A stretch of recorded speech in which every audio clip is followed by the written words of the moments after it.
Of all the omnibuses I have in my collection, what are my top 10 favorite Marvel omnibuses? Stay tuned.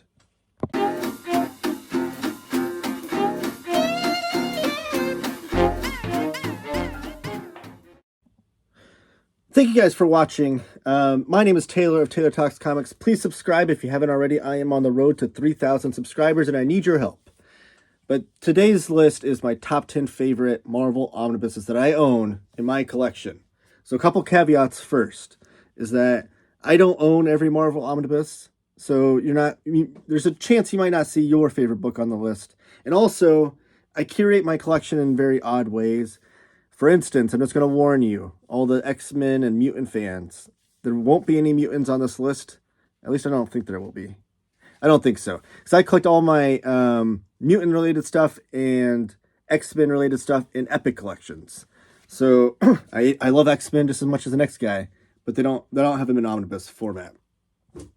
And also, I'm very specific about which omnibuses I go for, which eras I like and whatnot. But you'll find out that more when we get to the list. So let's dive into the first omnibus on my top 10 list. All right, up first on my list, and I should have noted in the preamble there that these aren't in any order. It's hard enough to make these top 10 lists as it is. I haven't put these in any order, but I will say that this is probably my number one omnibus. I think this is the best omnibus Marvel has ever produced. This is Fantastic Four by Jack Kirby and Stan Lee, Volume 2. This is just a magnificent run, and I know it's kind of weird to start off the list with a Volume 2.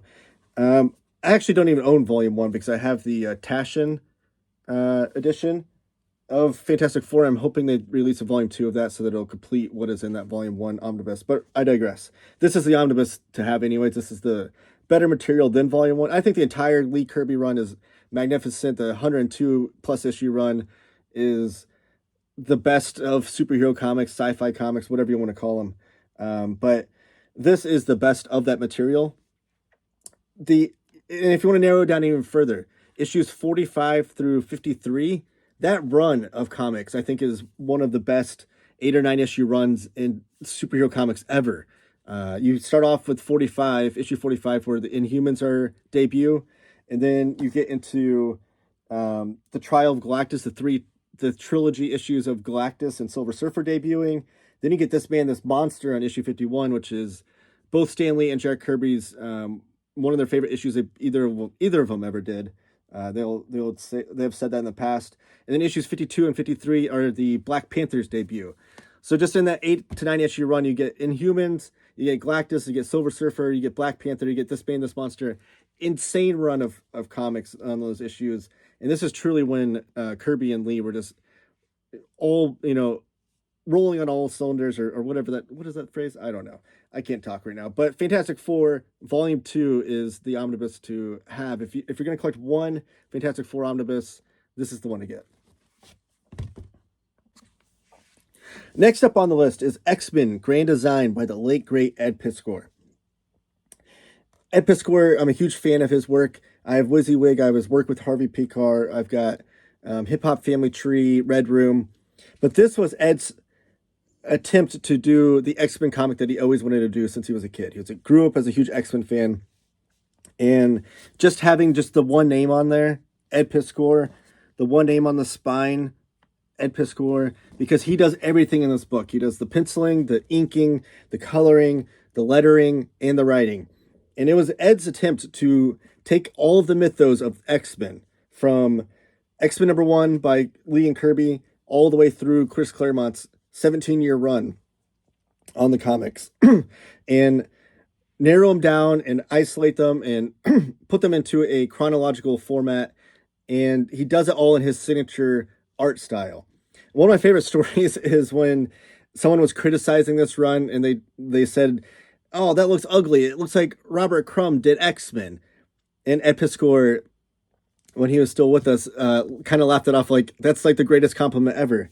And it does feel like that. It does feel like it has that underground cartoonist feel to it of doing X-Men. And he does it on he does a technique that he learned from Jim Rugg with the yellowed paper, and he does it a great way of showing it off the whites through it. I'll have some pictures shown up here, but regardless, it's always fun to see outsider cartoonists working on these big properties, and I thought Ed did a tremendous job on this. It lasted 6 oversized issues, and then this omnibus itself has the matte paper, which is another thing that makes it stand out among other Marvel omnibuses, and then it has all kinds of back matter of all of his thumbnails and him working out the ideas and whatnot. But this is a omnibus I've revisited quite a bit, and I just absolutely adore this run and all the Grand Design projects.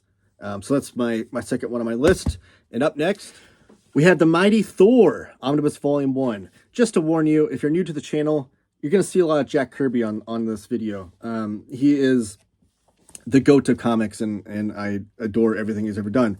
But this omnibus, I have a video on my channel showing off this omnibus, and it blew my mind. I read this for the first time earlier this year, or maybe last year? I don't know. Very recently, I read through this run for the first time. I'd only previously read like a spot issues here and there, but this is like one of the big holes in my Kirby reading, was his Thor run, which was his second longest run at Marvel during its first stint, with the exception of Fantastic Four.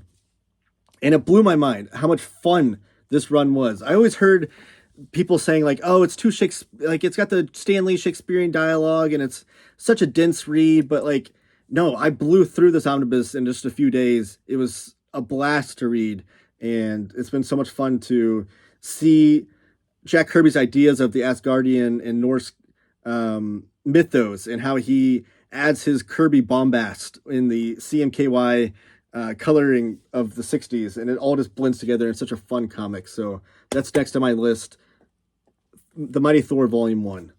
And up next, the next one is the Marvel Masters of Suspense by Steve Ditko. There's actually 2 volumes for this one, so I guess you can include both volumes if you want to allow me to cheat in this one. But Steve Ditko was right there with Jack Kirby as being one of the huge innovators that made Marvel Comics stand out in the Silver Age of comics, and what made them slowly creep up into the sales rankings to eventually surpassing DC Comics. This stuff in these books, the Marvel Masters of Suspense by Steve Ditko, a lot of this material takes place right before the Silver Age and then bleeds into the Silver Age. But these are the non-superhero stuff that Steve Ditko did, mostly with Stan Lee. But this is a great reading experience, especially if you're a fan of like the EC comics, of like, you know, like Tales from the Crypt, Vault of Horror, those kinds of things. Because those all, like the EC comics were like those 6 to 8 page strips with like the twist endings, kind of like a Twilight Zone type deal. This was Marvel's kind of answer to that. And Steve Ditko was a master artist, master cartoonist. So I had to include this on there.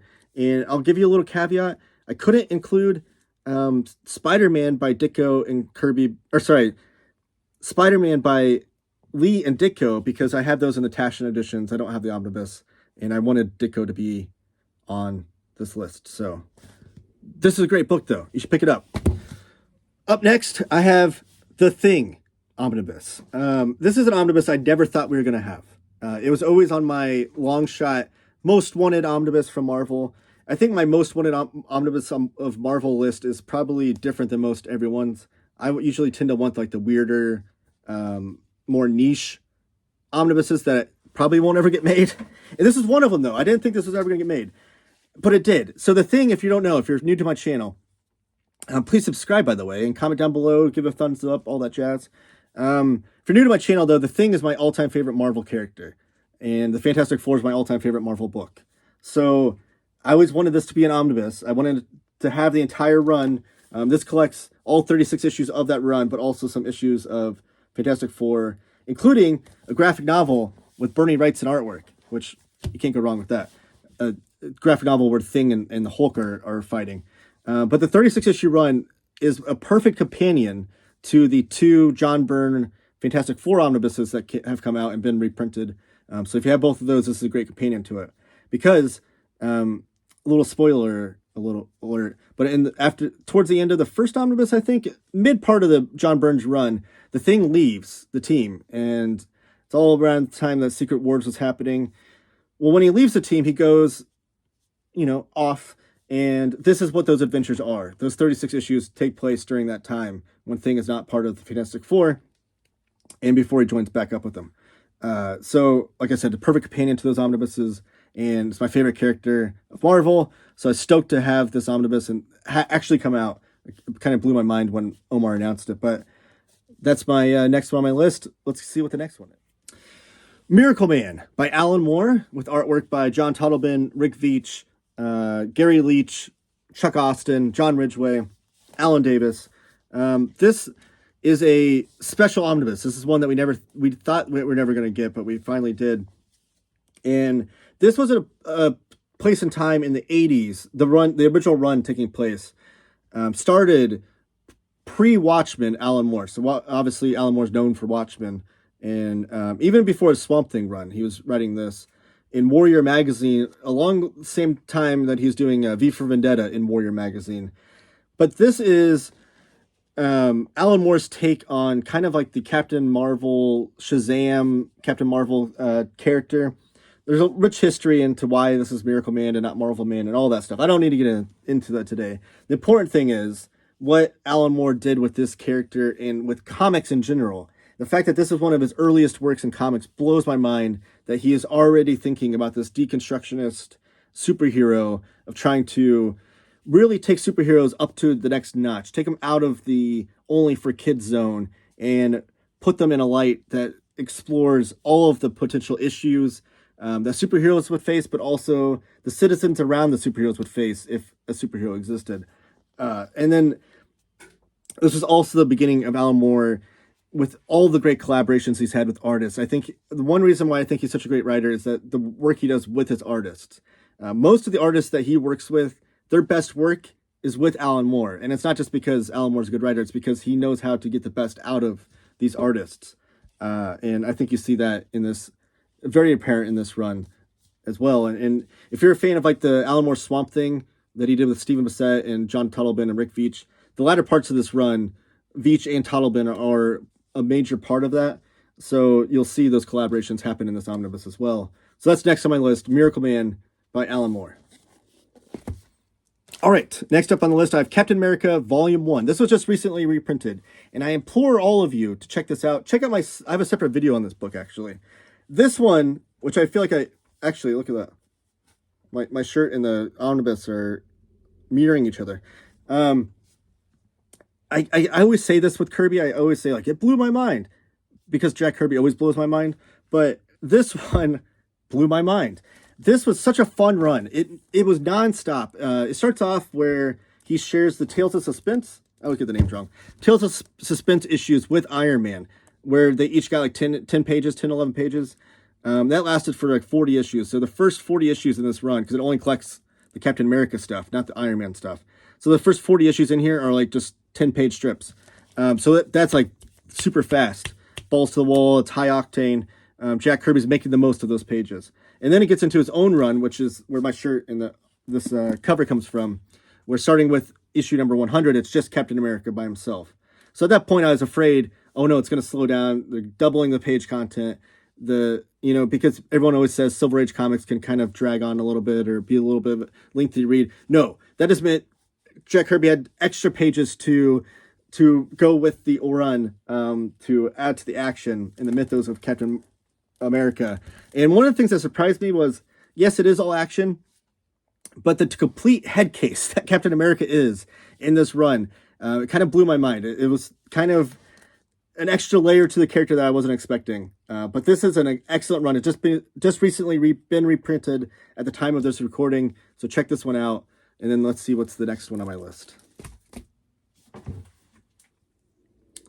Next on my list, I have The Shield, the Complete Collection Omnibus. So one thing I should have noted about the Captain America Omnibus is that Jack Kirby's art is the majority of that book. But at the end, there's a 3-issue trilogy of Jim Steranko issues. And that kind of blends into this one. Because this omnibus is all Jack Kirby and Jim Steranko artwork throughout the whole thing. So you start off with the great Jack Kirby artwork, where he's creating all this gadgetry and this tech. Kirby tech is like a wonder every time you see any sort of tech in a comic that Jack Kirby drew. And you get all that in here with all the gadgets and gizmos that you need to be a super spy, which is what Nick Fury is in this run. But then when Jim Steranko takes over, you get these wildly innovative pop art kind of page layouts and panel layouts that wasn't being done at the time. Jim Steranko was truly an innovator. I think this was his longest run on any sort of comic, because he kind of popped out here and there on other runs after this. But truly, truly a magnificent book that I think is super underrated. If you're a fan of like espionage and all the mystery that goes into that and missions and stuff like that, I would highly recommend this run. And if you're a fan of Steranko Kirby, then you probably let it own this, to be honest. But great stuff in this, and it's all one and done. The entire run is all collected in here. We do need more Shield and Nick Fury stuff that takes place after this, but for the most part, this is all the Silver Age stuff. This has been described by Dan Slott as being like his way of doing a Doctor Who story. So if you're a Doctor Who fan, here you go. But also, I think Mike Allred was really tapping into his love of like Jack Kirby, Steve Ditko era Marvel throughout this. But it's also just so innovative how the panel layouts and the page layouts that Mike Allred does. There's one issue in particular that you'll know what I'm talking about when I say Mobius Loop if you've read this run. But the magic between Slott and Allred and their collaboration together was like unlike anything I've ever seen in a modern comic. So whatever you think about Slott or Allred separately in separate comic book runs, this is different. This is them melding together in true magical harmony. And it's a run that has like cosmic, crazy consequences of things that are happening, but also at the heart of it, it's just like this nice love story between these two characters. And one thing that I think they got right about the character was that, especially in the Stan Lee, John Buscema run of Silver Surfer, which is not on my list, by the way, because I have the Taschen edition. But that run was all about the cosmic aspects of John Buscema doing his wonders in art. But Stan Lee's writing was all about Silver Surfer like pontificating about humans and how they don't accept things and they don't appreciate things the way they should and all this stuff. Well, the character in here, whose name is escaping me, I know her last name's Greenwood, shows the side of him, shows Silver Surfer a human side, a representation of what humans are going through and that kind of thing that Silver Surfer's never encountered prior to this. And you get like a melding of both those kind of personalities and kind of stations in life. So it's absolutely magnificent run, one that I revisit often and one that you'll want to revisit often if you've only read it once. Can't recommend it enough. That's next on my list. Next, and last but not least, up next on my list, I have Captain Britain by Alan Moore, Alan Davis, Chris Claremont, Jamie Delano. So you can see I have the old edition, not the expanded one. I opted for this one. I found a collector that was going to buy the new expanded edition to sell me this one because I wanted just the Alan Moore stuff. And it is kind of cool because it has Alan Moore's name on it, unlike the new edition. But this one was really kind of shocking to me. I was expecting this to be a little more straightforward of a superhero comic in Alan Moore's career because this was early in his career. I believe this was before Miracleman even. So I thought he was going to, like, when I was reading this, I thought, okay, this is going to be Alan Moore playing a little bit safer, getting his toes, dipping his toes into the superhero waters and whatnot. But I was kind of shocked that how it wasn't him deconstructing superheroes like he's known for with things like Watchmen and Miracleman, but this was him like having these wild, like out there ideas, these expansive ideas on what you could do with a superhero. And it kind of blew my mind, things like the multiverse and things that obviously people are growing tired of with today, especially with the movie climate of superhero fare. But Alan Moore was doing this way back when. So really kind of blew my mind. And it's an underrated run of comics that I feel like people should explore more. So that is the 10th one on my list. All right, that's my list. That's what I've got for you guys. All 10 of my favorite Marvel omnibuses. I want to hear your thoughts. I want to hear your thoughts on the books I showed off today. And I want to hear your top 10 Marvel omnibuses that you own in your collection. Drop those in the comments. I love talking to you guys. I love talking comics, hence the name, right? I reply to all comments. And then subscribe if you haven't already. Like I said, I'm on the road to 3,000 subscribers now. So I need you guys' help for that. And give it a thumbs up, all that stuff. And stay tuned through tomorrow because I'll have another video for you. So you don't want to miss that one.